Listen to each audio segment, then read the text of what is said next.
ഇന്ത്യയും ഇംഗ്ലണ്ടും തമ്മിൽ നടക്കുന്ന 5ാം ക്രിക്കറ്റ് ടെസ്റ്റിൻ്റെ 4ാം ദിവസത്തെ കളി മഴ മൂലം നേരത്തെ അവസാനിച്ചു. 50 റൺസിന് 1 വിക്കറ്റ് എന്ന നിലയിൽ ബാറ്റിംഗ് തുടങ്ങിയ ഇംഗ്ലണ്ട് കളി അവസാനിക്കുമ്പോൾ 6 വിക്കറ്റ് നഷ്ടത്തിൽ 339 റൺസ് എടുത്തിട്ടുണ്ട്. സ്കോർ 106 നിൽക്കെ ഇംഗ്ലണ്ടിന് 3ാമത്തെ വിക്കറ്റ് നഷ്ടമായി. 4ാം വിക്കറ്റിൽ ഒത്തുയർന്ന ഹാരി ബ്രൂക്കും ജോ റൂട്ടും ചേർന്ന് 195 റൺസ് പാർട്ട്ണർഷിപ്പ് ഉണ്ടാക്കി. ഹാരി ബ്രൂക്കും ജോ റൂട്ടും സെഞ്ചുറി അടിച്ചു.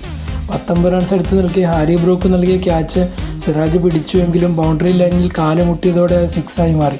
മത്സരത്തിൻ്റെ ഗതി മാറ്റിമറിച്ച നിമിഷമായിരുന്നു അത്. 301 റൺസിൽ നിൽക്കെ 4ാമത്തെ വിക്കറ്റ് നഷ്ടമായ ഇംഗ്ലണ്ടിന് 38 റൺസ് കൂടി ചേർക്കുന്നതിനിടെ 2 വിക്കറ്റുകൾ കൂടി നഷ്ടമായി. കളി അവസാനിക്കുമ്പോൾ 339-ന് 6 വിക്കറ്റ് എന്ന നിലയിലാണ് ഇംഗ്ലണ്ട്. ജാമി സ്മിത്തും ഓവർട്ടണുമാണ് ക്രീസിൽ. ഇംഗ്ലണ്ടിന് ജയിക്കാൻ 35 റൺസും ഇന്ത്യക്ക് ജയിക്കാൻ 3 വിക്കറ്റുകളും വേണം.